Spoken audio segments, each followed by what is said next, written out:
3rd Part 2 is actually waving at us already, and the version will roll in the beginning of March, I think. And they are actually asking me as an existing player to pre-register. So it looks like they are making it like a new app. I saw in some app stores, if you download the game after version 3.7.3 is rolled out, it will show you the app as Honkai Impact 3rd Part 2. But that said, looks like it's basically most of the previous coding except for some of the UI touch-ups. And of course, it's going to be played slightly differently, but all in all, I would say they still kept a lot of what Honkai Impact 3rd is compared to, say, HonkaiStarRail, which the part 2 will look a lot like. So I'll go through these, but let's just view their official video trailer first.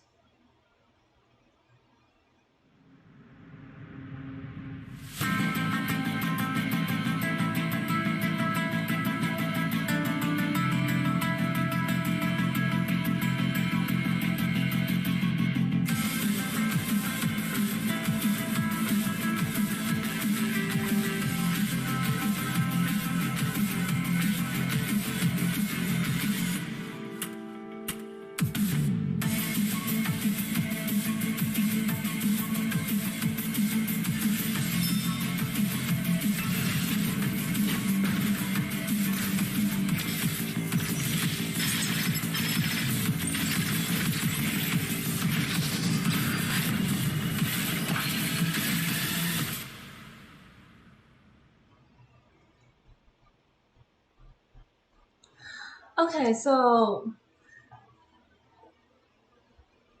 a lot of it would look like HonkaiStarRail from time to time.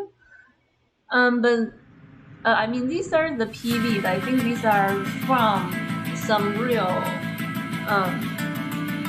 in-game actions. They probably just shrunk a little bit and stuff. But still, they have the world or the background modeling set up very similarly to HonkaiStarRail. But since this is an ACT game after all, you can see more emphasis on the characters themselves. I mean, that's one of the reasons I chose to play Honkai Impact 3rd. But still, they've kind of tuned down that a little bit. In the classic, or I should say part 1 of Honkai Impact 3rd, like the characters and their body action is really accentuated. And so each outfit designed for part 1 characters it's basically would basically count as another model if it's put in another game.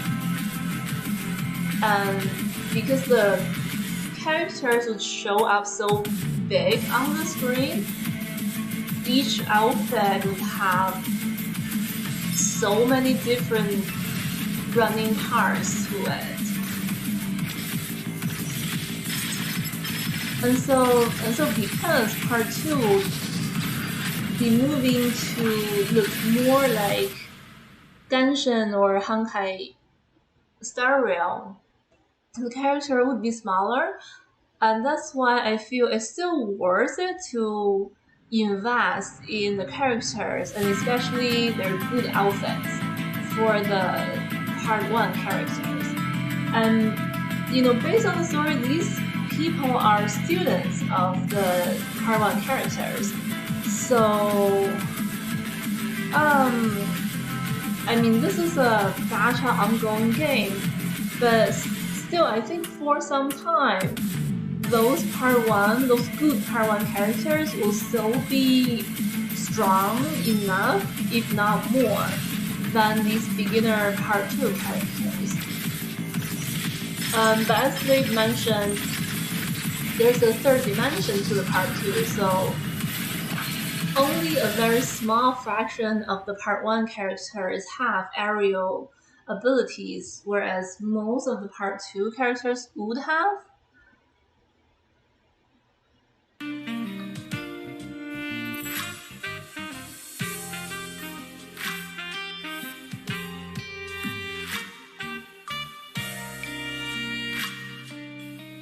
Yeah, when I was looking at HonkaiStarRail, I thought, ooh, this would really have VR potential, right? And looking at Honkai Impact 3 Part 2, it gives me more of that VR impact. Like, I could see myself, if I stuck my eyes in front of the screen, this would be really immersive because you're kind of really only focused on one small zone of a super big background.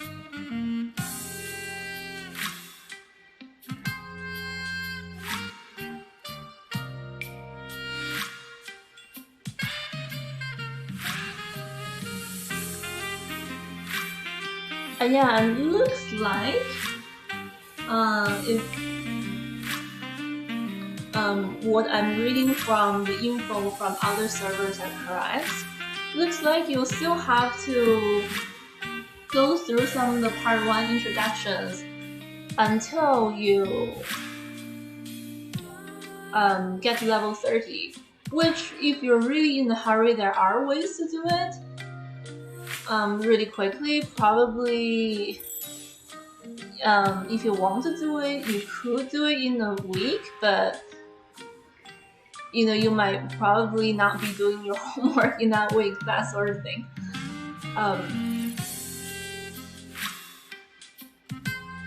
But so that's why I feel it will be a really good time to download the game now, and especially if you're a student or even if you're working. This is the beginning of the year. Probably things are not that busy, and you have about a month and that would be more than enough for you to level up to 30. And I mean, this Honkai Impact 3rd, I mean, even after the Part 2 storytelling, I still think they would make it possible to play in 5 minutes every day or less than 10 minutes, even if you don't log in every single day.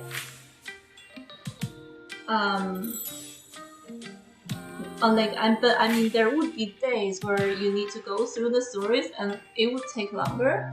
And I still haven't paid attention to whether the Part 2 would be skippable in the stories. So obviously you would be navigating, and so that's not skippable, right? You will have to control your characters around the environment. But then they do unlock the story sessions. And if some of that are skippable, then technically you could finish playing each session in less than 10 minutes. Yeah.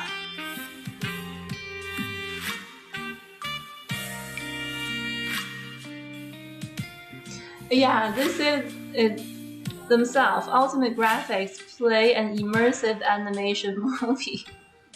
That's exactly what it is. I mean, that's exactly what Genshin is already. And HonkaiStarRail is the same way. And as I said, looks like Honkai Impact Part 2 is going to be borrowing mostly from HonkaiStarRail, which you could see itself as an optimization to Genshin Impact if you wish to. And then on top of that, Honkai Impact 3 would make it look more like an ACT game. It gives you a slightly better emphasis on the characters and their actions.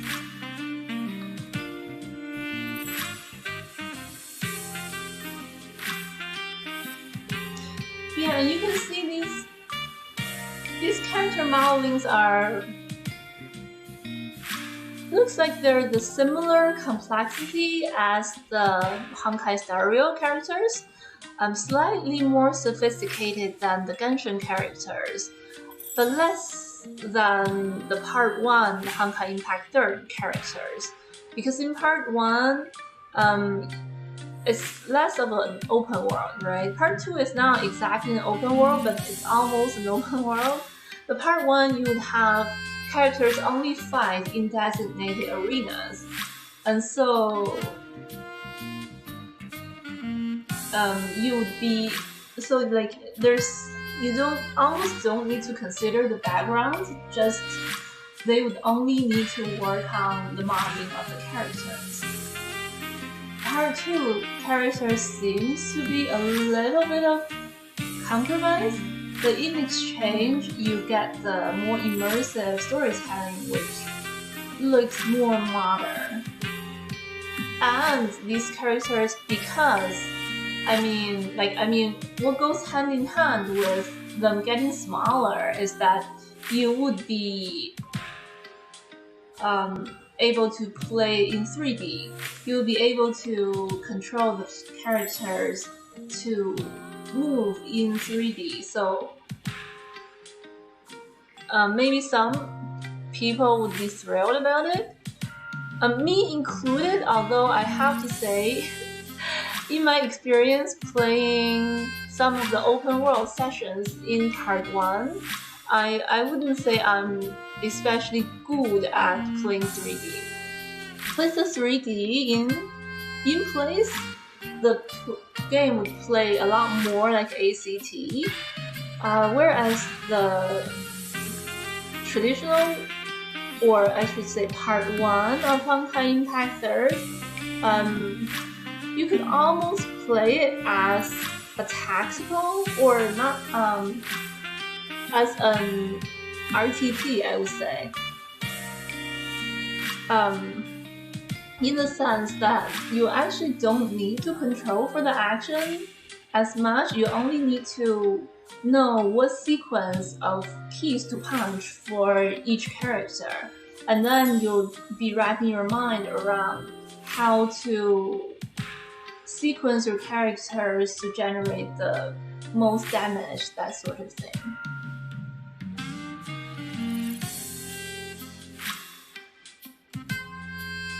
And yeah, so Honkai Impact 3 Part 2 would be slightly more ACT than Genshin Impact, with its graphics optimized to at least on par with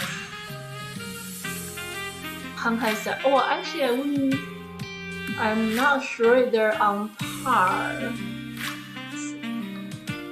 To some extent, HonkaiStarRail characters are modeled with a little bit more sophistication, and I think it's because it's not an ACT or an MMORPG game.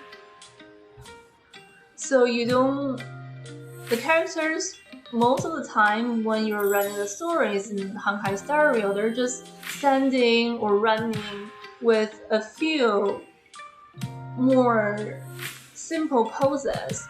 So that's why they're able to get more details on the HonkaiStarRail characters, versus coming into Honkai Impact 3 Part 2, these characters would need to perform all sorts of actions. And that's why there needs to be slightly more simplification in their design.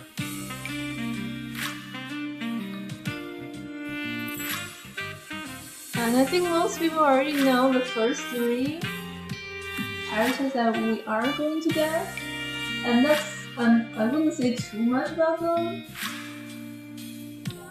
And I'll save that after version 7.3 is actually rolled out.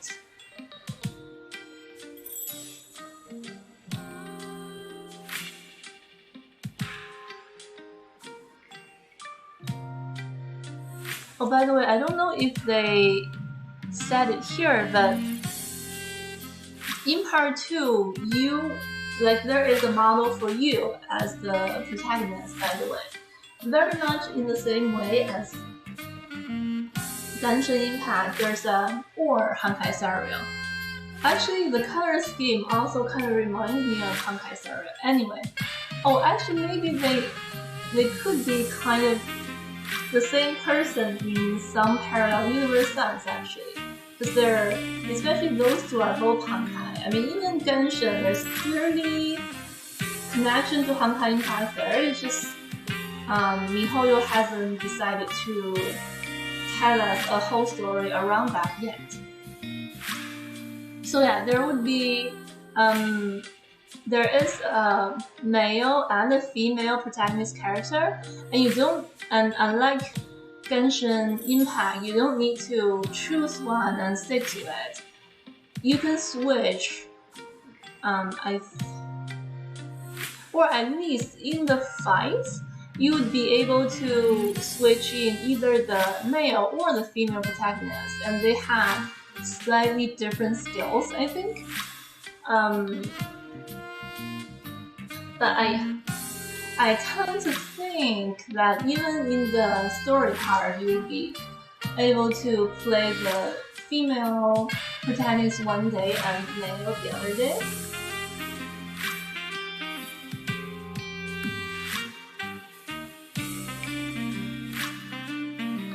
Actually, why do I play the voice artist?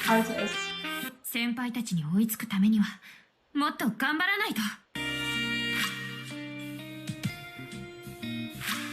先輩たちに追いつくためにはもっと頑張らないと。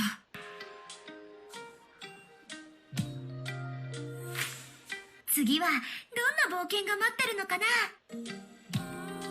I mean, I'm sure these are tier 0 voice actors. I just don't know their names.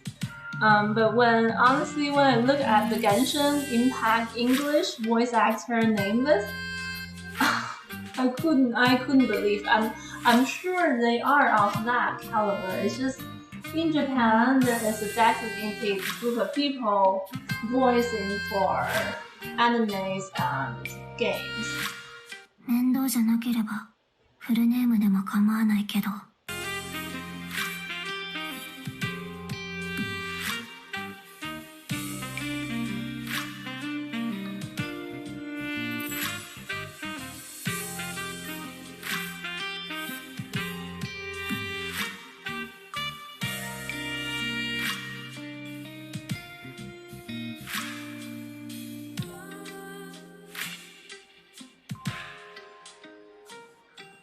Oh wait, I need to read this.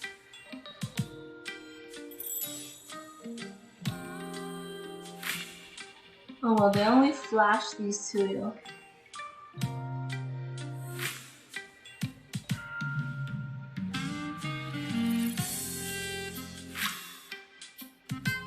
I think these are similar to Zenless Zone Zero's coffee shop, or you know what I mean? Probably each place would have a specific function, like it gives you more stamina, or you can get certain upgrading material in one place, that kind of thing.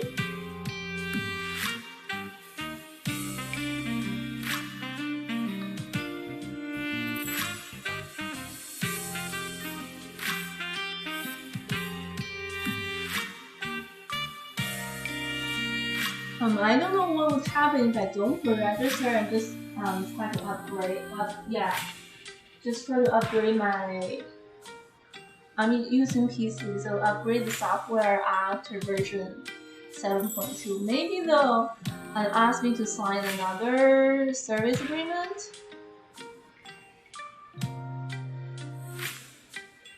I think I'll probably pre-register. They probably give me some little perks.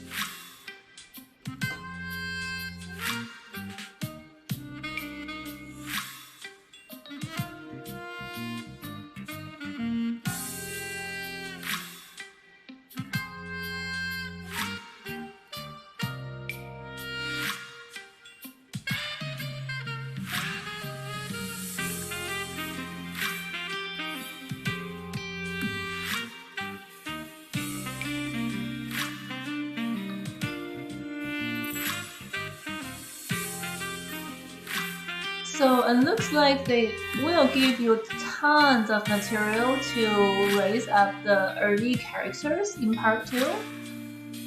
But knowing Honkai Impact 3rd, you know these ones are pretty much just there to help you practice, get familiar with the part 2 game.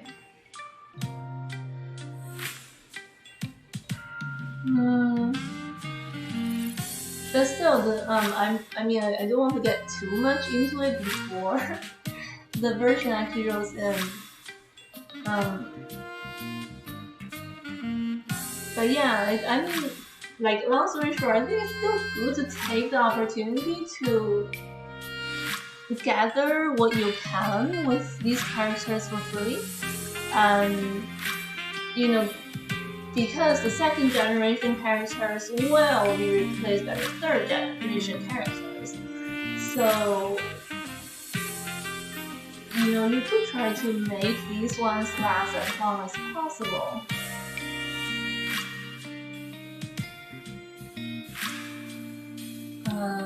Yeah, without further ado, let me sign up.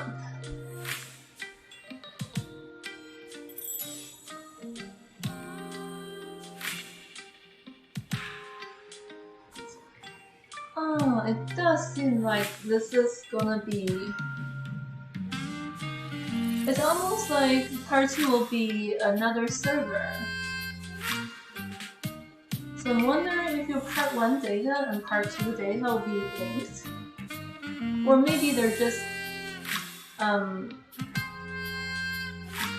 relocating all the part 1 data into the part 2 server.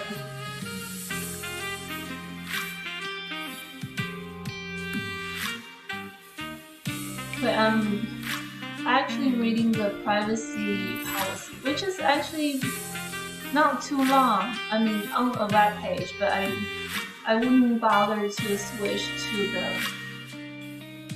web window to show you. This is actually not too long for a service agreement, but looks like all the standard stuff for a service agreement.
Yeah, it looks like these are all mostly around the personal data.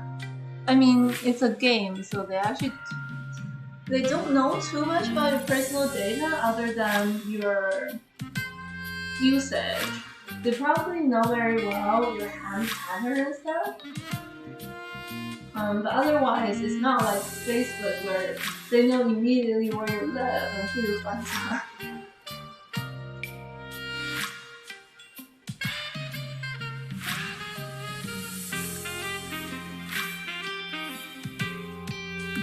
Ooh, that was quick. So yeah, I hope you stay tuned, and as I go through a summary of part 1 for people who are looking to join part 2. And if you do that, I suggest you do that right now before version 7.3 actually rolls in the beginning of March. And yeah, if you stay tuned to watch my summary of part 1, you'll understand why. And even though this is the part 2, undoubtedly a lot of what part 1 has will stay in one form or another. So yeah, hopefully that information will be useful to you.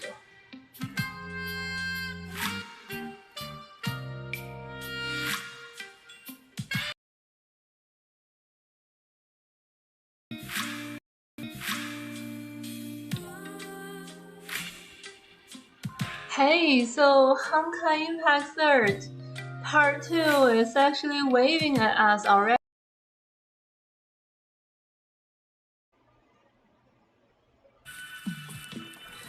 Hi, I want to make a session for the new players coming into part 2. And as you know, part 2 of Honkai Impact 3rd is rolling in next version.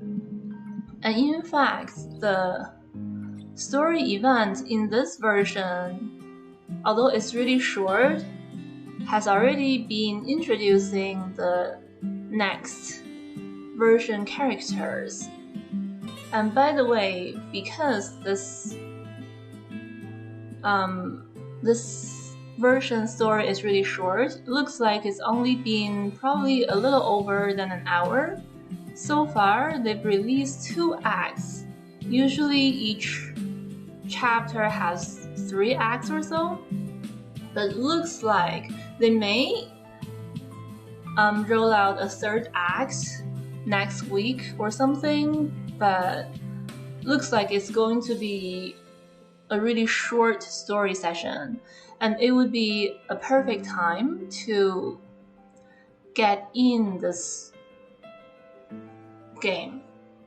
And when the part 2 rolls in, it will play very similar to HonkaiStarRail, at least, I mean the story session. The playing is actually an ACT game as opposed to a turn-based.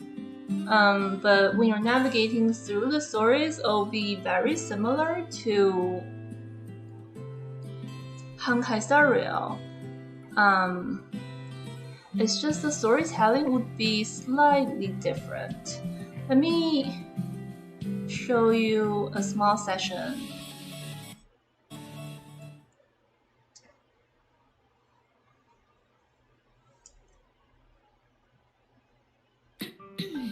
So this was the traditional way of telling the Honkai Impact 3rd story. You have the background, which often is real 3D modeling, sometimes it's a drawing, and then you have the 3D model basically standing in front of that background, and it's not like live 2D. These models would make all kind of gestures while they speak. 早上好，赫里亚。早上好，幽兰戴尔前辈。完了，我都说了些什么？ At least for the global, where I'm using the EU North American version, for part 1, the system language includes English, French, German, and perhaps the other one's Chinese. And for the voice, there's Chinese and Japanese. As you know, MiHoYo's games later always had a voice in multiple, at least in English, and had the text in a lot more languages. I'm not sure if they're gonna roll that in part 2 or not, but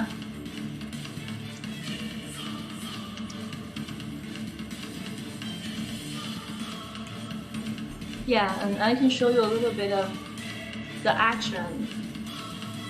This is still pretty much part 1 action. In part 2, there's going to be a lot of aerial. Every character will be able to jump and attack enemies aerially. You don't need to worry about the details of these mechanisms too much. 在保证自身安全的前提下，击败规定数量的敌人。如果感到吃力，可以呼唤我协助你。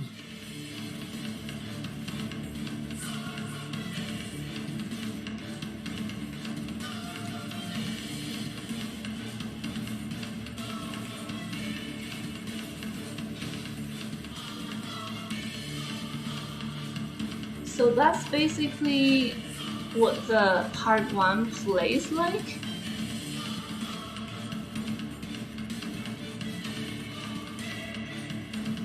Usually you will have the character attacking the enemies, but in this stage they had a special mechanism where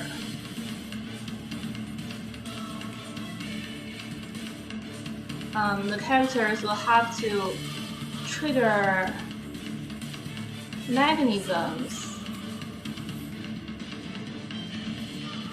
as opposed to attacking the enemies directly. So they play with different kind of mechanisms to make this game interesting, and that's how this game got to stay relevant for such a long time. I got in this game just 1.5 years ago, so I feel I'm in a good position to introduce it to new players.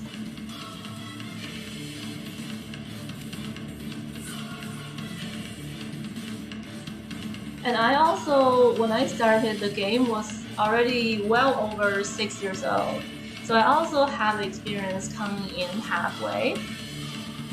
And I mean, not only this game, actually all these long-running gacha games in general, there's no entry barrier to coming in this game halfway, because they're going to keep rolling out newer characters which would be more relevant than the older ones, and it's always a flow of things. You'll always be spending the in-game resources you made on the current characters or other in-game items that you need. So you can start from any point and start making the resources and start getting your characters and equipments that way. And speaking of which, let's go to this gacha system. I'm not sure how many people coming in already have experience playing gacha games, but just as a very short introduction, in case you haven't been playing this type of game a lot. So one of the most important in-game currency, I should say, is what they call crystals. And as you can see, I've saved up just about 10k right here. And you go to this supply, and it's sort of like they have different, it's sort of like consider a whole bunch of gacha machines. Do you know gacha machines? These are really popular in Japan and East Asia in general. They'll have these machines just standing in the wall, and you would insert like $1 or something, and they will randomly generate you like a little toy or something. Kids love them, and it's kind of like the same logic here. You'll have different gacha machines here, and you spend different amount of crystals to do 1 pull or 10 pulls. And there is a certain possibility that they will drop the what they call app equipment, which are these ones they show in here. There's actually a very specific rate scheme that they would follow, and these would change a little bit in part 2, by the way, but it's similar. Typically, they'll have a small chance for each pool for you to get the advertised items, and usually there is a guarantee. So if you spend this much, if you put this many times, then you will be guaranteed something. So in a way, it's a way of getting what you want, but if you actually hit the guarantee, it would be pretty expensive in terms of the currencies you will have to spend.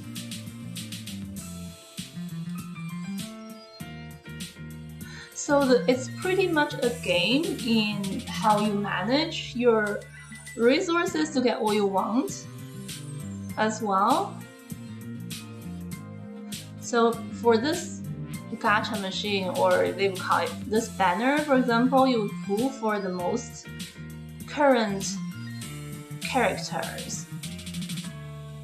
And I think starting from part 2, you'll be guaranteed an S rank character every 90 pulls. I have 51 because I've been pulling in this banner, not in this particular banner, but in this expansion supply a little bit.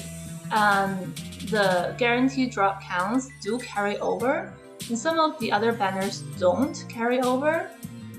So yeah, they just each have their specific rules.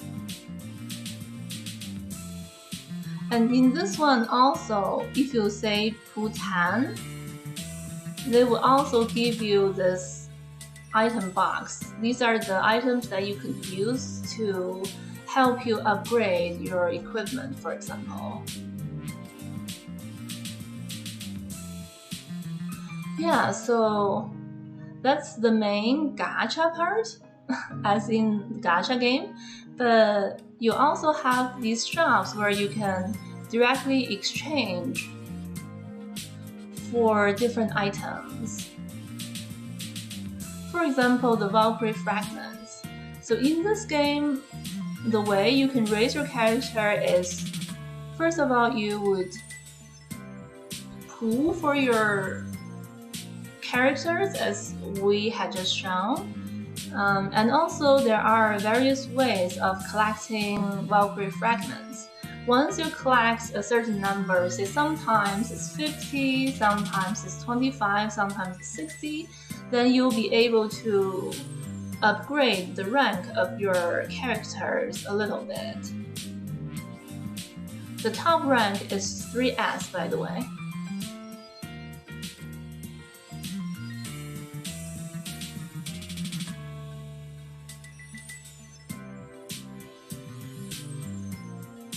And they have different type of tokens, and you would be able to get through different activities in game.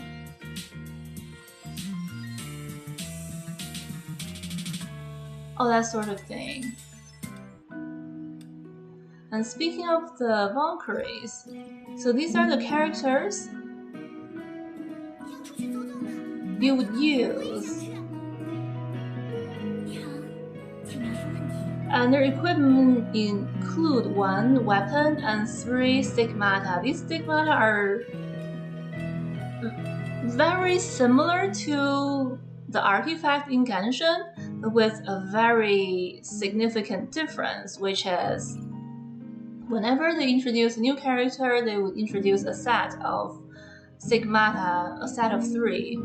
And you can technically make any Valkyrie wear any stigma pieces. So for example, this Sigma set I'm putting on this character was not designated for her, but I think the enhancement that the set provides works well on her, so that's why I put it on her.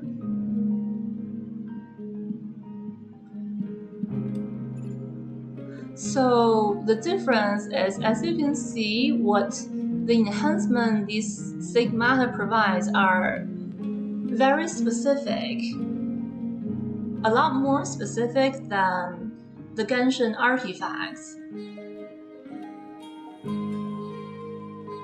So there is a lot more mix and matching going on. In Genshin, it's very easy to find something that definitely works well on a specific character, but in Honkai Impact 3rd, it's sort of like you never know. You can try a different artifact on this character and it'll probably give you unexpected results.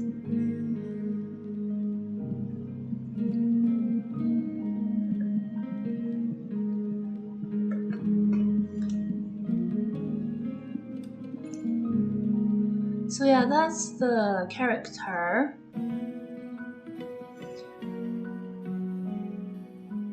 And your upgrading their rank is kind of akin to raising their constellations in Genshin Impact. Yeah, and it's the fragments that I just mentioned. The characters are, so far there are 6 types. And you can read about these when you get into the game. But honestly, as this game evolves, the earlier mechanisms don't matter that much, to be honest. But still, there are this triangular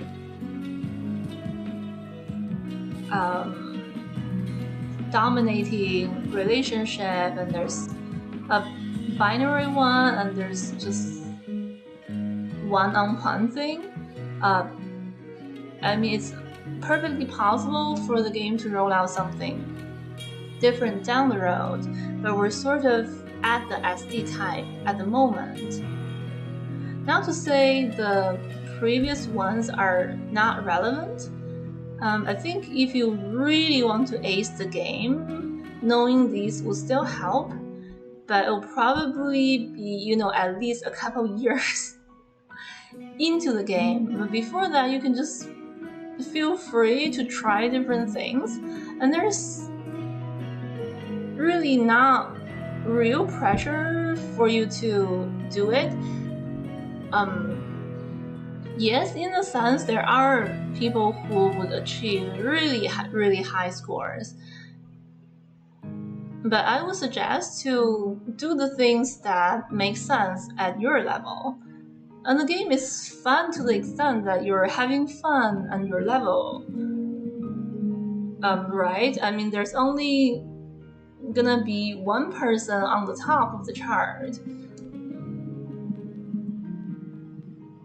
and they did spend all this time to make the game interesting for you, so why not just enjoy it? So these are their types, and they could also deal different elements of damage. For example, this character is a fire character, and also they could have different skill properties such as fast attack, gathering, ignite. A lot of fire characters could ignite enemies. Makes sense, right? And as you can see, all these are also fire characters.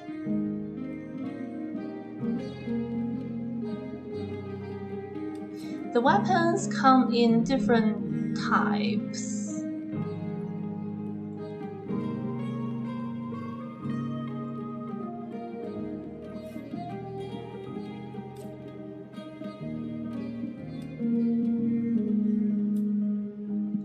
So there's a double pistol, there's a sword, a cannon, and so on and so forth.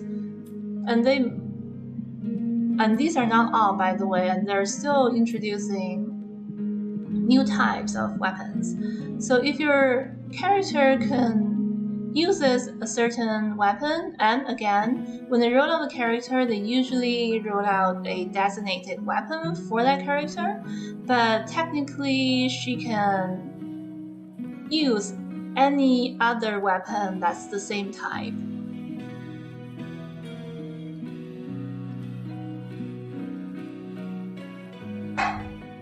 So depending on how you look at it, you can look at it as if you have enough resources, then you would go to the gacha and hit the guarantee, and you would be sure to have her.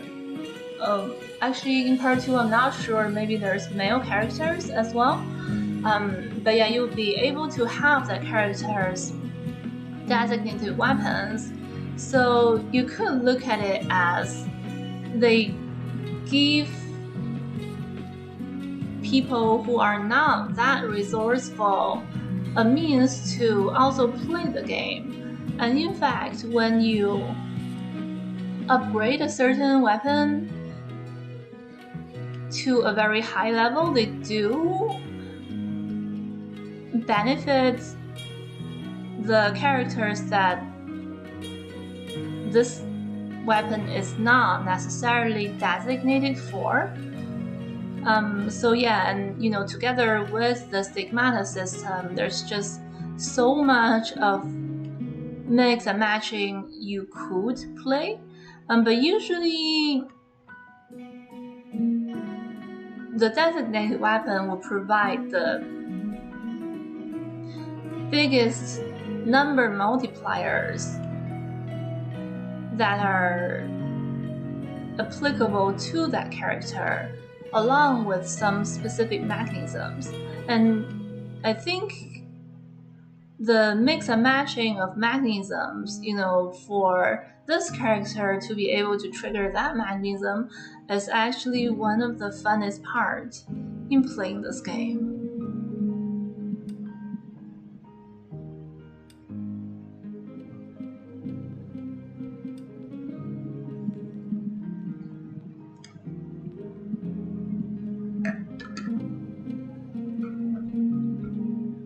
And yeah, so this game roll in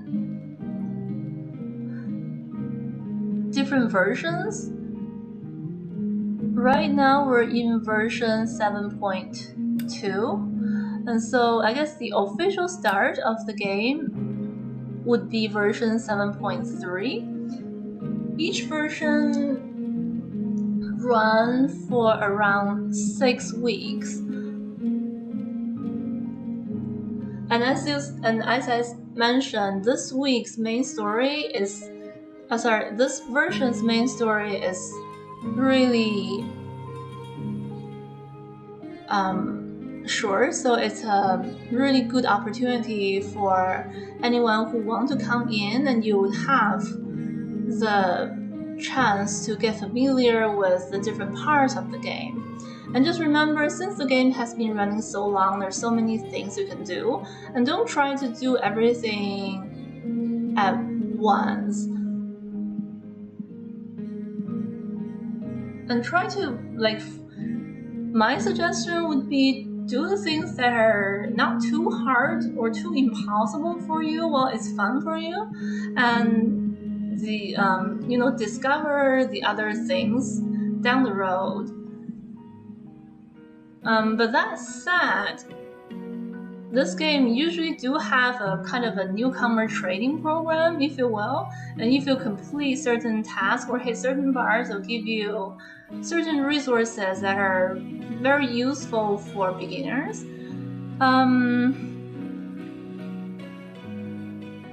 So it's good if you do allocate some time to this game in the beginning. But still, those beginner things later on, they don't really count much anyway. And those are, later on you'll see, those are tend to be things that probably at least, half a year later, you'll be able to get fairly easily. So you could use it as an opportunity to make your beginning process more smoother, or to, not to spend that long in order to ramp up. But again, don't let that get you too hot-headed, thinking you'll top the chart right away, and that's just not that's just not how it is. So in each version, they usually roll out one chapter of the main story.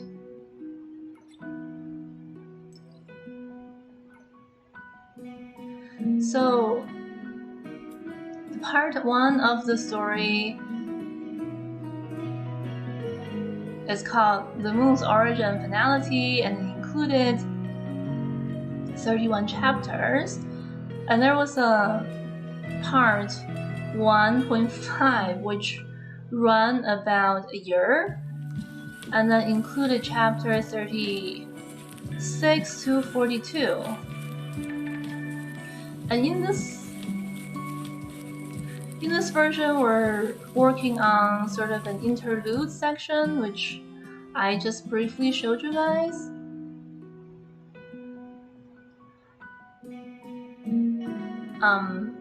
And I think chapter 43 will come in the next session, which will be the official start of part 2.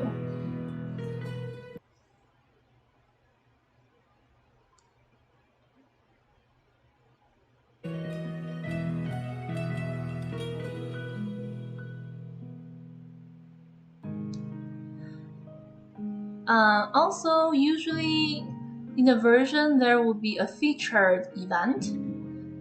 Some of these are really fun, and I would really try to clear all the stages. But for this version's featured stories, for instance, they don't take my interest that much. These are not quite like the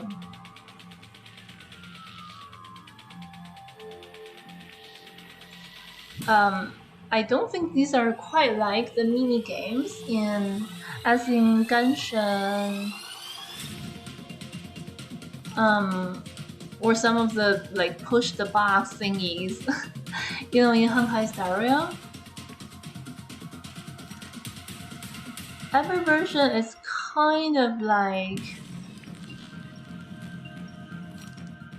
a small game, but you only get to play this in the 6th week of that version.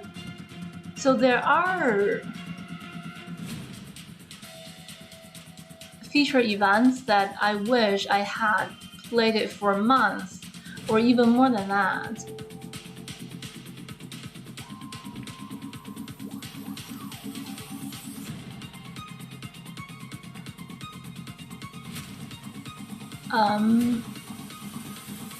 But also there are the games that I feel I could really pass up on. For example, this one, you have these bouncy balls, and the damage your character deals will depend on what different mechanisms it hits.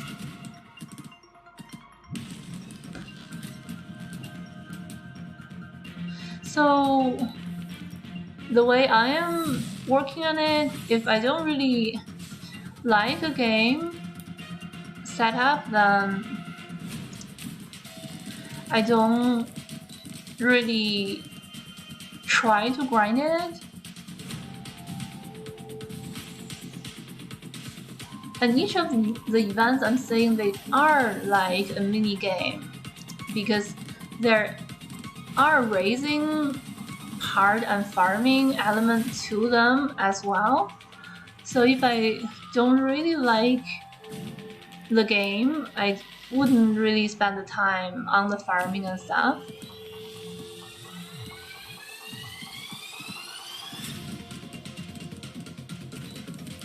But yeah, this is just to show you these mini games are so different from Genshin or HSR.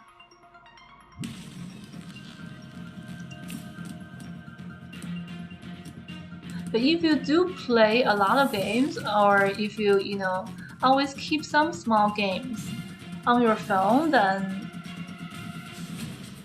you can look at Honkai Impact 3 as sort of like a free subscription of mini games.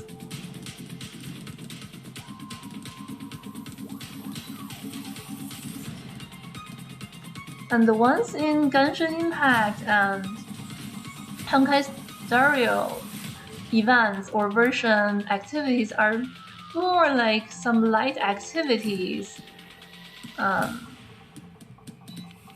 Maybe they do help you farm for resources as well, but these are like each of them could be looked at as a mini app you would install on your phone.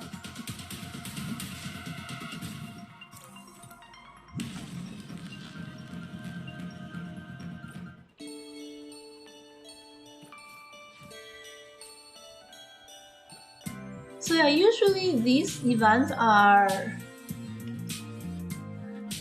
a good opportunity for you to gather resources, and especially if you didn't get very far in the main game. Actually, I'll show you the main game in just a moment. Then these events tend to be easier for you to farm for the resources. And sometimes, and they usually give you a character outfit or a character weapon that you would be able to buy with the in-game, with the in-event currency you make. So I sometimes, even if I don't like that event that much, I'll look at what's in here that I absolutely have to get. And in this one, for example, it's an outfit for a character that I do actually use a lot, but I feel I could pass on this outfit. I like this one that I already have better.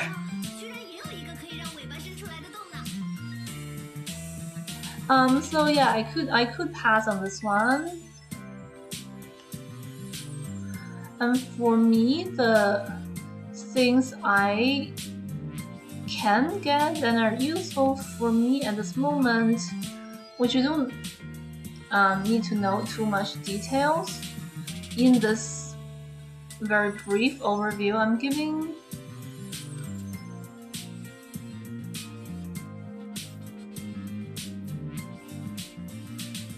So yeah, I've already played the game for a little while, and I knew I'll probably not really get into it too much, so I might as well just get whatever I can.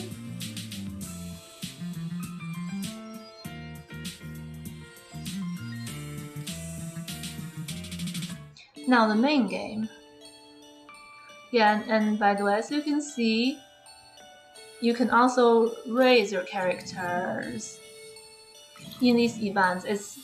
It's totally like a full game, but it will be much easier than the real game in Honkai Impact 3rd.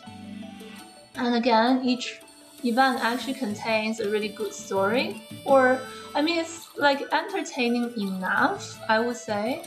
And some of them would be especially meaningful for true fans. But in here, for example, I didn't bother farming a lot, so I couldn't even get into the later sections of the story, and so I'm just gonna pass on it. But if you do want to unlock everything, then you need to work a little harder on these events. But I personally don't suggest you go all the way on everything. Like it's not like Honkai Impact 3 is your full-time job. I mean, maybe say for example this version the stories around Fu Hua. So if you really like this character, for example, then you might want to work on this event and clear all the story stages. And these are some pretty good quality arts, hands down. Yeah.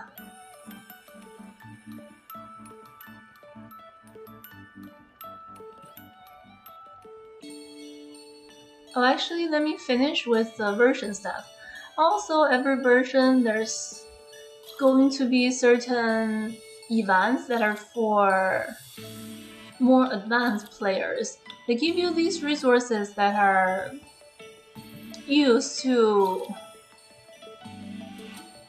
enhance your equipment to another level, basically. And needless to say, there are also harder events that probably I don't always play these kind of events actually, because I more like to stay at my level and enjoy the mix and matching, rather than trying to challenge myself with a difficulty that's beyond me. I mean, I appreciate that for some people that's the thrill the game gives them, and then go for it. And these events would be an opportunity for you to gather these more advanced materials.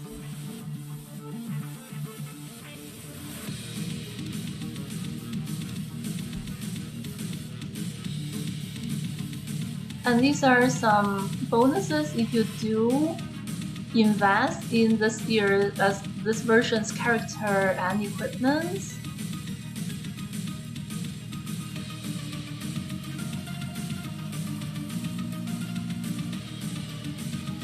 And they may roll out different outfits for the characters. Actually, yeah, in every event, they probably average about 2 or 3 new outfits. Some of these, I'll get into the outfit later, but there are various ways of getting them. Now, the real game. To me, the real game in this game is under the challenges. And as you can see, some of these are all with some level of difficulty, and some of them are, well, actually almost all of them would give you very good amount of materials, and each of them give you different ones, and each of them have slightly different ways of playing.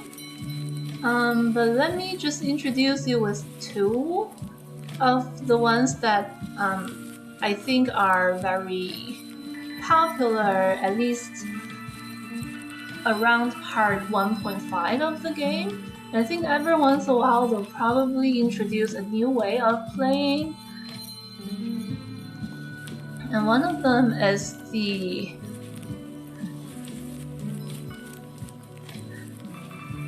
Q manifold, or I mean, I haven't broken through level 80 yet, but I think after level 80 they'll have different titles on each level. But basically we call it the Abyss, and it will be analogous to the tower in Genshin Impact.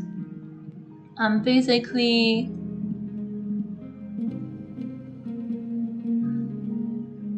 you try to reach different levels to collect the resources. And for this one, for example, there are 3 levels. You could break to the next one, but it will be harder to maintain the next one. And for every half a week, you would complete a session and collect whatever resources you could among here. And this is the crystals that I already said, mostly used in the gacha. The asterisks are also very useful, at least I think so, and they give you an opportunity to purchase the character fragments and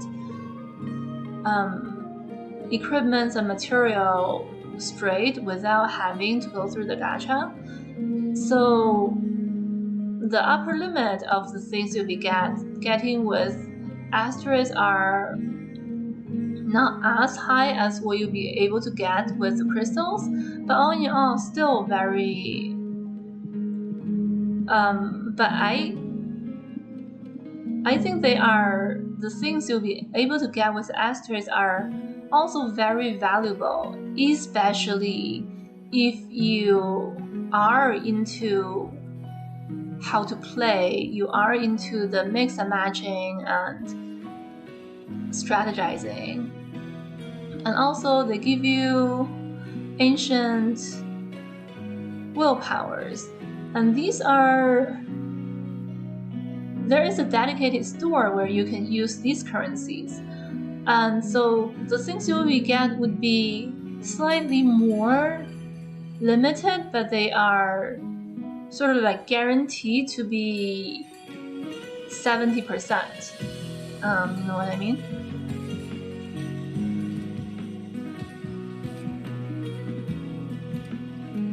Yeah, and a lot of people like to play Memorial Arena a lot. Again, they give you mostly these ancient legacies. One of them, this is ancient willpower, this is ancient legacy. This one is more valuable than the other. Yeah, but again, they're used in the same shop. And I personally don't find the character fragments I'll be able to get with these ones very useful, and so I don't really play this one a lot. I would say play the Memorial Arena, because they have, for each boss, they will have 5 different levels, with the first one being very easy. So I think this is probably more for a beginner trying to ramp up. You can, at least probably get to level 3 on this boss fairly easily. So you'll be able to collect some events, some materials before you could get very far in the Abyss. And what I want to talk about is this Elysian Realm. They are kind of like playing this once would take at least half an hour, or sometimes close to an hour. And this is sort of like a game on its own, so to speak. They actually have story sessions as well. But yeah, you come here and use the characters you already own. You can upgrade them within this Elysian Realm event, or at least in Realm game.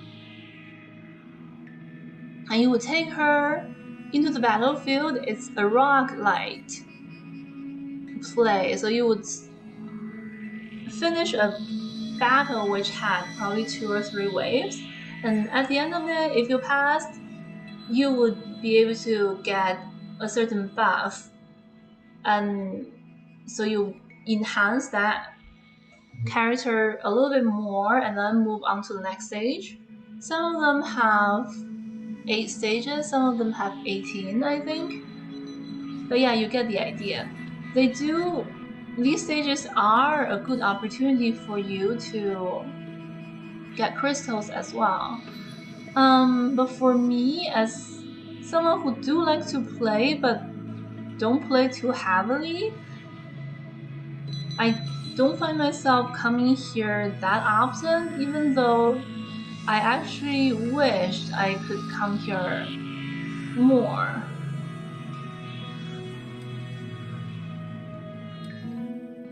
And yeah, and there are other things. For example, this one, actually this might get revamped in part 2, but yeah, for example, this one is for materials for forging equipments, and so on and so forth.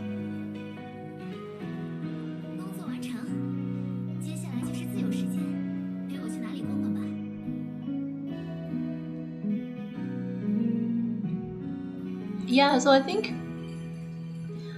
the main game or overreaching theme in this game is the cycle of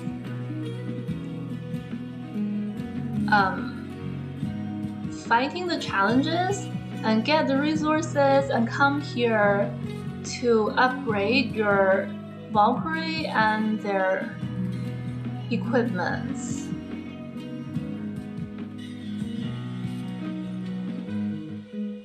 And then they get stronger, they'll be able to handle tougher battles and so on and so forth.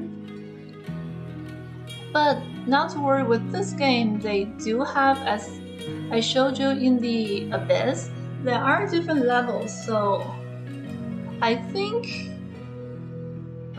or for me, I would choose a level that I am comfortable with, and so I would be able to play with different things without feeling the pressure of having to achieve something.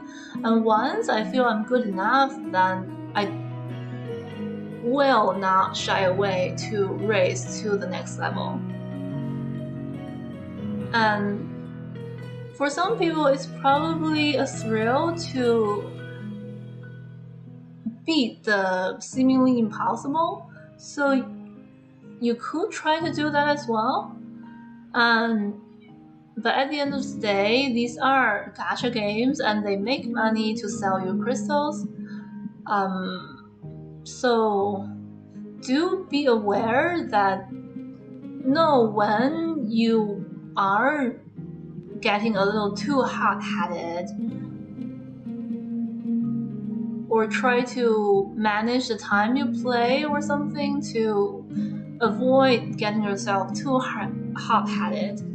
And I already told you how I deal with it. Yeah. And also there's this elf system, so they don't get into the battle. There's only a key that you probably press no more than 5 times in each battle, and they have certain skills with them.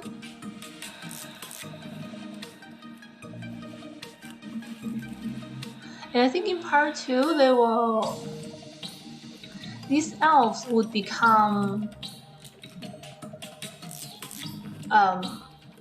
fully modeled characters. And yeah, in each battle you have...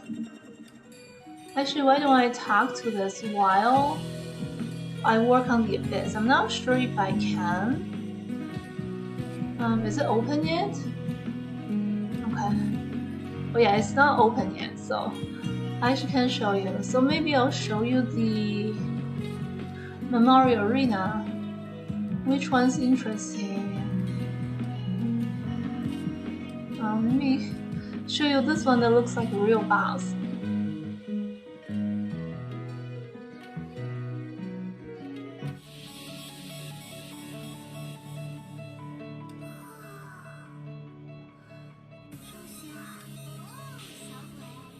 So in each team, you typically have 3 Valkyries, with the first one being the leader.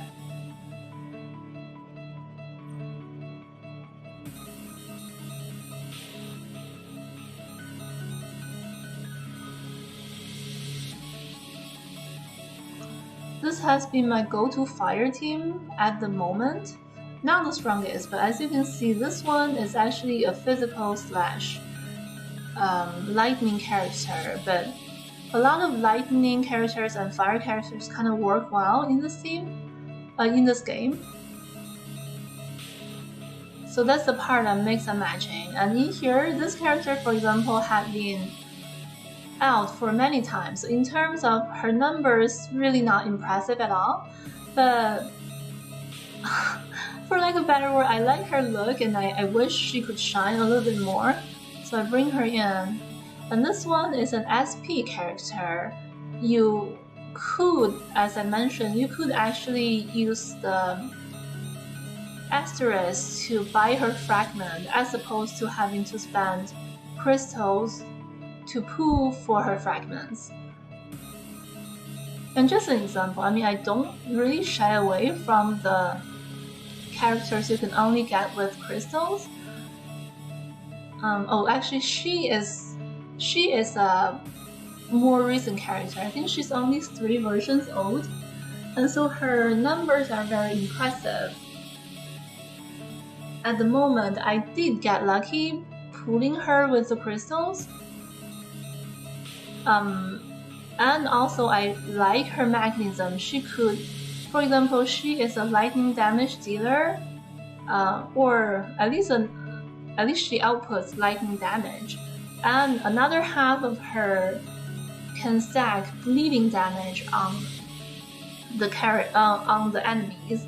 And she also has interesting mechanism, and not to mention, because she's new, her numbers are very strong at the moment. I'm hoping to raise her potentially to the top long term. Oh, actually, by the way, in here you can see the different levels, or the different ranks, I should say, to be more precise.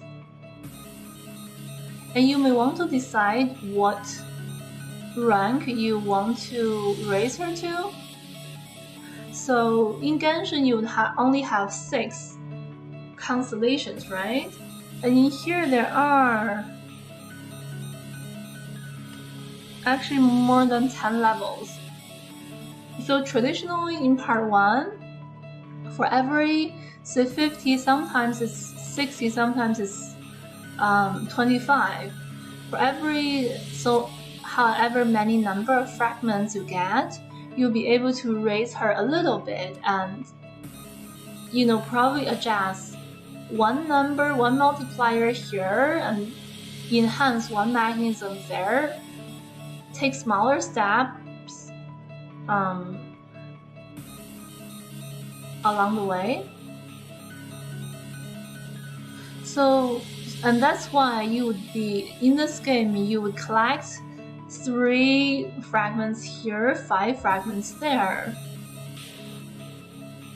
during the different events. But I think after the part 2, like, it'll be, how to put it, I think after the part 2, it'll be easier for people who are used to the Genshin Impact system to get on it. It's very similar. I think you would need to pull out is it 6 or 5 character or whatever from the banner to raise a character to triple S. So for people who have already played that kind of game, part 2 is making it easier for you to upgrade it that way. But the traditional Honkai Impact 3rd game is so that you could make small enhancements, take smaller steps along the way. And traditionally, there are characters, I think, I would only aim for S3. I will only aim for SS2, for example. And what happened is I would try to use my resources to raise to this level, and then if I do happen to get her more fragments in the various events or whatever, I will raise her. But otherwise I don't worry about it. Yeah.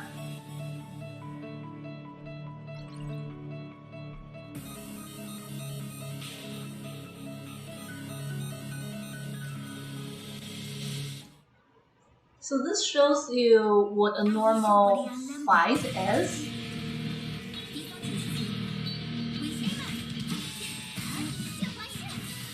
In the stage. Usually in Memorial Arena, the first few stages are super quick. Or maybe it depends on how strong you build up your bunkers.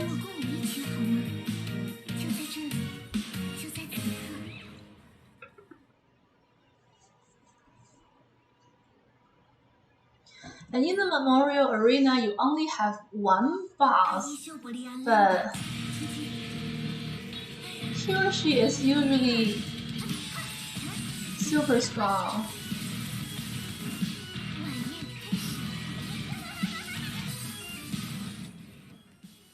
But in the Abyss, there are usually hordes of enemies. Not everyone would be super strong, but you'll know how to be able to clear all of them within the time limits.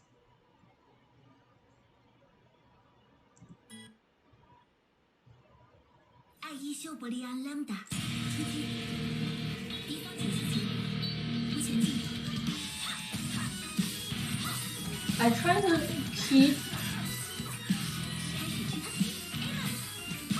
the weaker Valkyrie safe, so to speak, but to the extent, this is a gacha game, so at least to me the luck factor is important. To the extent that I am still able to get her to appear, I think it's a meaningful thing as well. And so as you can see, this is a newer and really strong character. And for her, not only is her numbers strong, her mechanisms are also amazing. And that's why I think there's another level of strategic complexity to it.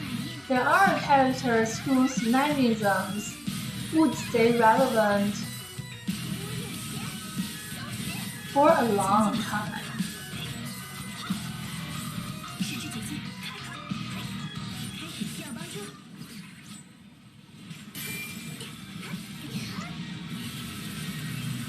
So I think to me, Honkai Impact 3rd is a game of trying to mix match strategizing and enhance your character in the meantime, as there are always newer and stronger characters coming in. And if you say raise one character really high, then you have to consider what other characters can work with her. Or maybe there's him as well in part 2.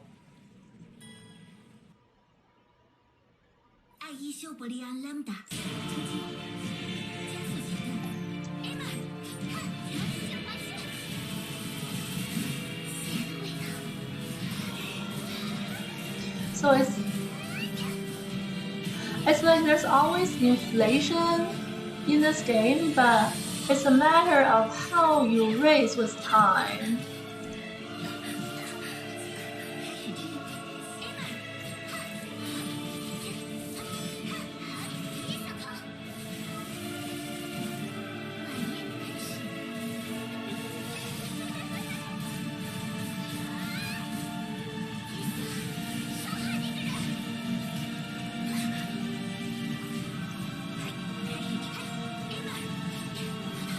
Okay, and as you can see, the earlier characters may not always be able to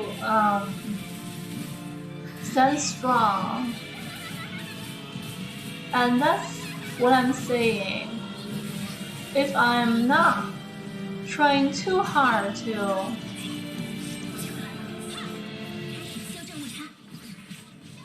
top the chart, then I have more room to do funny things like that.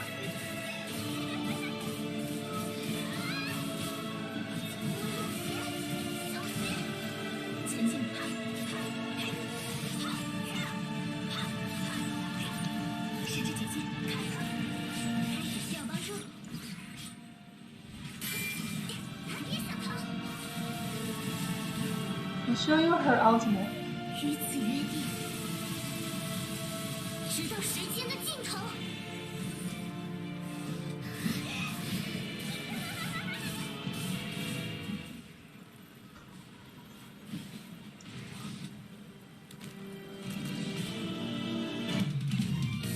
工作完成了，接下来就是我们两个人的时间了。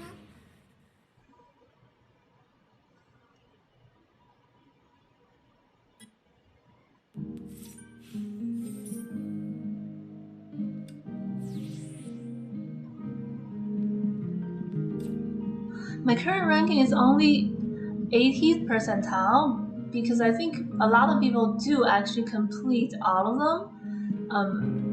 But so it's sort of like I've only done 5 of the 15 stages. Yeah.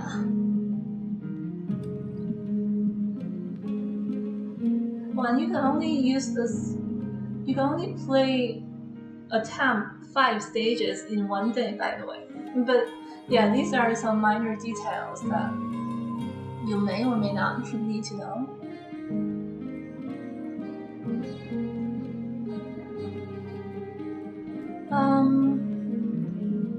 Oh, and the main story, I'm sort of been talking about it here and now, here and then. But yeah, I'm pretty sure if you come in this version or the next, you'll be able to only do the part 2 stories. And I think they actually give you an option to offload the story content in any chapter that you may have gone through and wouldn't be going through for a while. I guess all that to keep the storage manageable. So you may need to go through, I'm pretty sure in starting at least next version, or maybe this version as well, you probably don't need to go through some of the chapter 1 and 2 to learn the basics. They'll probably, I think, they'll probably introduce you the basic controls right into the beginning of part 2. But for people who had entered the game earlier, you go through a few sections in chapter 1 and maybe in chapter 2 as well, I can't remember, to get the basic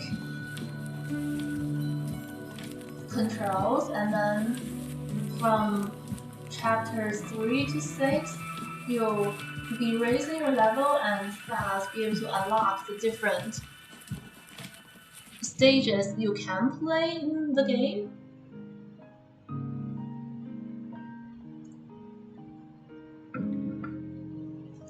And yeah, and since I said I come halfway, after I reach a certain level, I can just keep working on the most current story.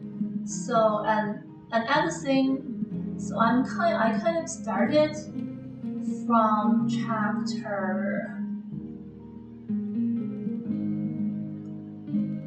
Oh, I kind of started right into chapter. Like I kind of started somewhere at the very tail of part 1, and then I played the entirety of part 1.5. So I am currently trying to catch up on the previous story.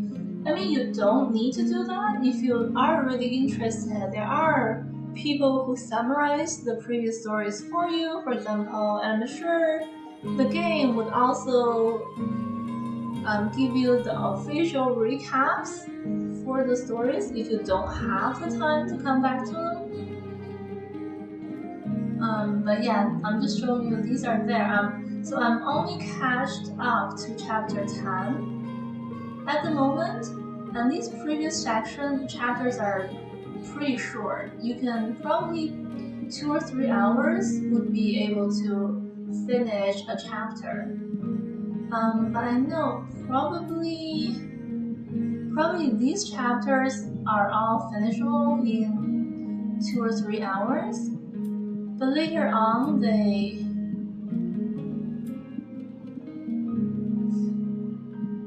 kind of rolled out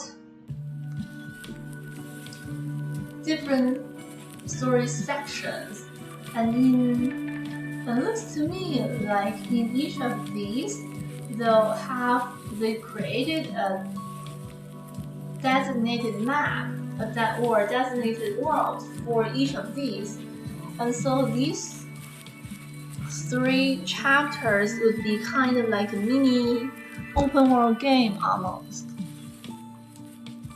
And here's another one, for example.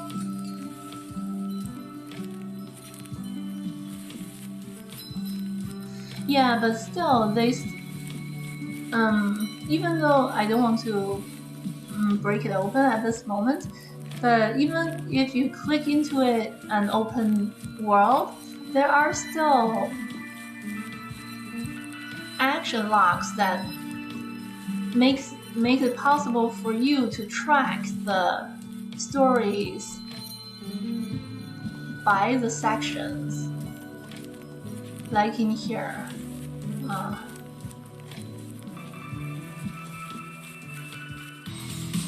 Like in here. But coming in part 2, you would navigate in a fashion more similar to HonkaiStarRail, and you would navigate through, sort of like your main interface is the open world now, and depending on where you go, and they'll probably lead you to where you need to go, and you would trigger different stories. And other than the main story, there are actually other stories. I think they will be revamping this co-op session. There are Chronicles, which are basically some other side stories if you want to look at it. And they're open world. Again, I haven't gone very far in these either. But yeah, these open world, especially, well, I think only the Sakura Samsara is the easier one, and everything else do have a little bit of difficulty. So, or especially in the traditional part 1 and part 1.5 of the story, if you're looking for more challenging open world like the play or RPG like play, then you can come challenge these open world games. In part 2, the entire main interface will be open. It's probably not strictly open world, but still you'll be able to. It's a more RPG like interface. But nevertheless, I think the main RPG would not be as difficult as these ones. So yeah, and these do include stories and tasks where you can take on to farm for materials.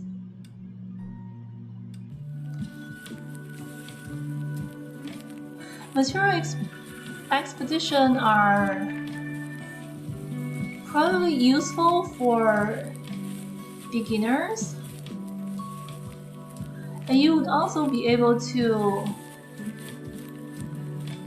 get some of the fragments for some of the Valkyries. They are nowhere near the strongest current ones, but still you could strategically max them out. So when you get their fragments again, you could salvage them to get other things.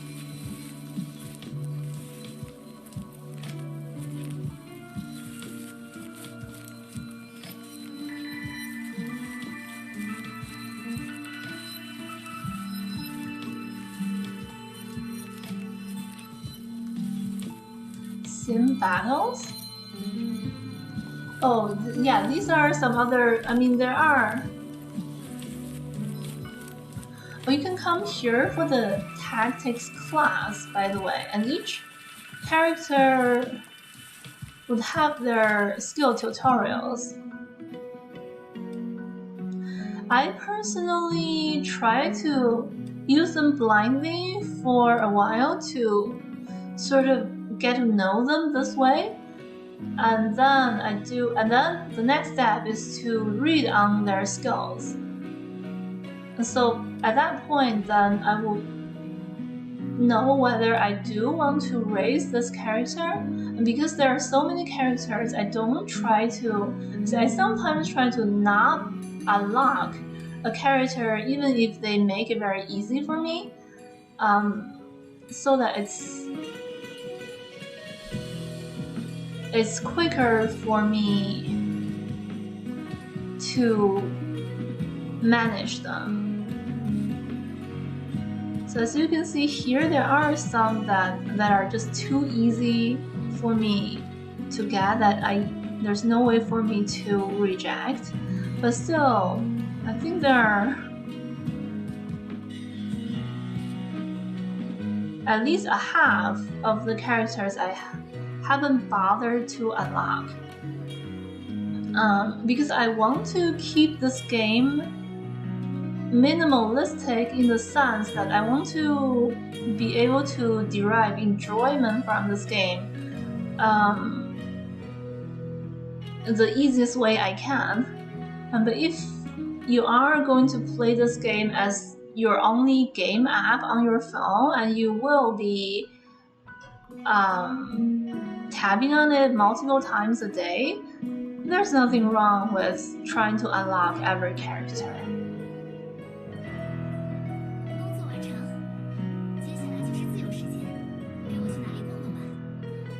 And there are different ways. This armada is sort of like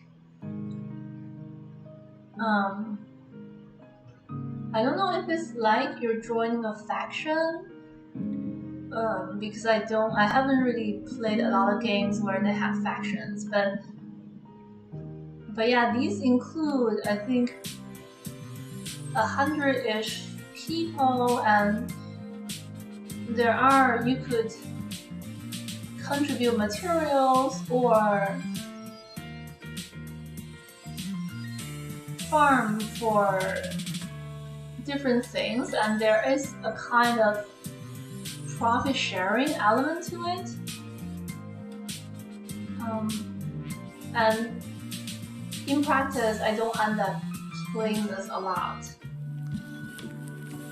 It depends. If you will be playing, say, half an hour-ish every day, maybe you do want to play these. These sim battles are, I think they're just here once a week or twice a week, and they're just 3 battles, so these are very quick too. And then there's the dorm system.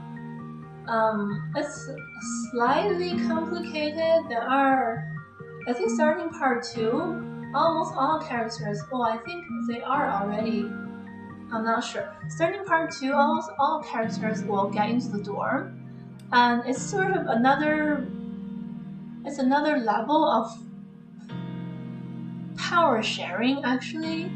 So if you own certain characters and have raised her to a certain level, you would enhance a certain type of character on certain attribute across the board, that kind of thing. And also and these are some of the auto deployment mode where they allow you to farm automatically.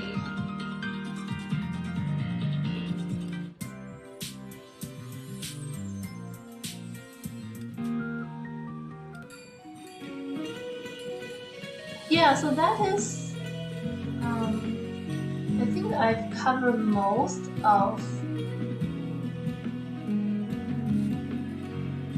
the part 1 of the game. So if you are familiar with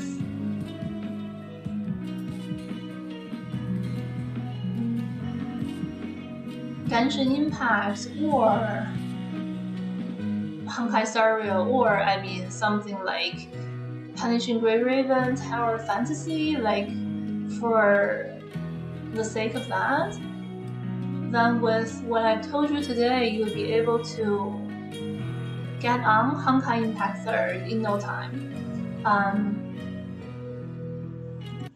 And I think the most important thing I want to tell you at this moment is just don't let this game frustrate you. I mean, the challenges are there to make the game stand the test of time and to make it always interesting. And so I think the real game almost is to make this game feel interesting to me without it getting you hot-headed. And yeah, if you're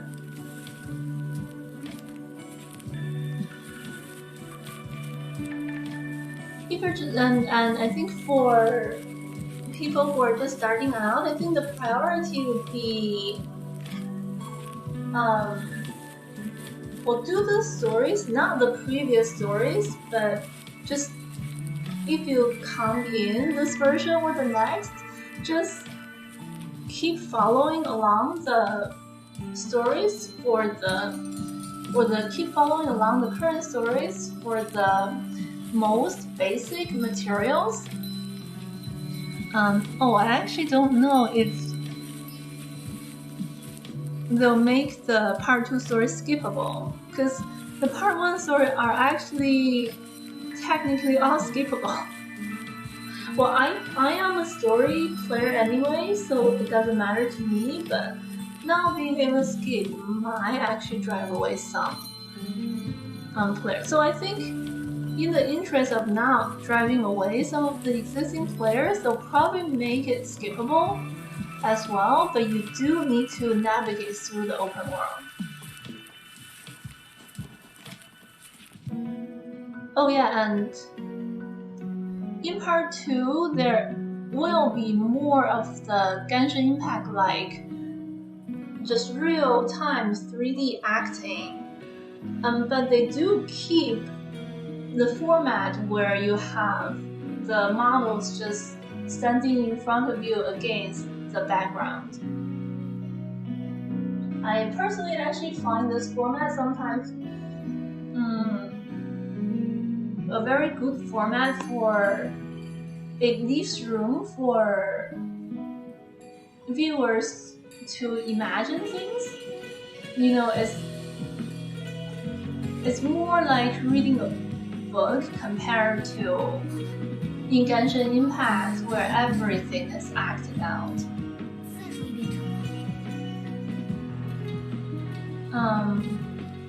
Yeah, so I think first of all follow the stories, And depending on if you can skip or your time, you could skip the story sections if you are not too much of a story players. And the next thing is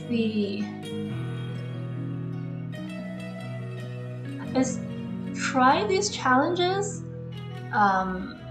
to your ability, or in the beginning even just only do the stages that are easy enough to you, and would be your next priority. And many of these challenges don't really take you a lot of time, so keep doing them and keep learning or kind of witnessing what's here to get you more familiar into the game. And then from there, get an understanding of what you need to upgrade your characters and equipment, and then do the relevant stages that help you from there. And then there's the version events, which I already said a lot in the beginning, but long story short, these are optional. Do it as you really feel like, or as it gives you the material that you really need.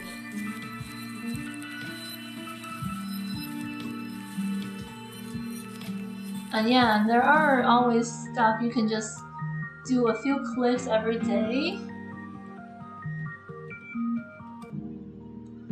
So do that at your convenience. Yeah, and I think longer term, I mean, no one can tell you how to play a game, but so after that beginner step, I think then you should be planning long term of which characters you really want to raise. And I think for most people, under most resource constraints, wouldn't be raising all characters.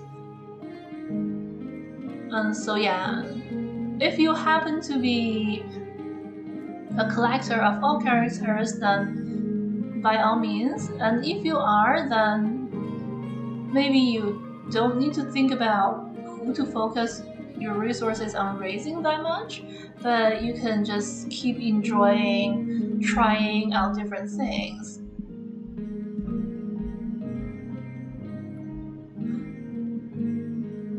Yeah, and I think that's all there is for this game. And I think the main shining point for this game is the strategic depth,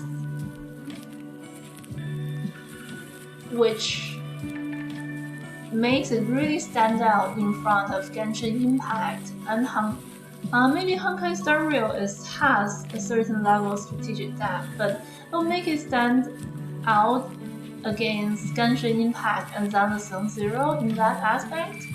And in terms of the action, it's probably not going to feel as much of a thrill as Honkai, what's the Zero. But as a solid action game, it still provides you a solid action experience. Yeah, so that's Honkai Impact 3rd, Part 1 for you, and I hope you give it a serious thought in come joining us for Part 2.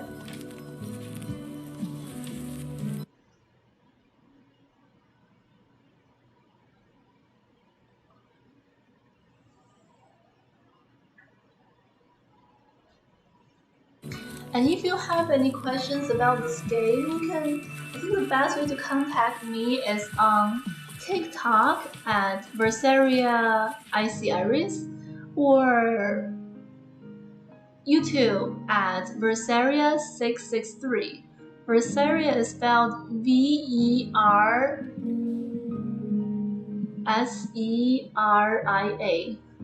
And ICIris is IC, ICE, and then Iris, IRIS, all one word. And yeah, and I think this game, even though it's an old game, hands down, but it had been designed to stand a lot of play and stand the test of time. So it's never, or at least at this point, it's definitely not late at all to get into this game.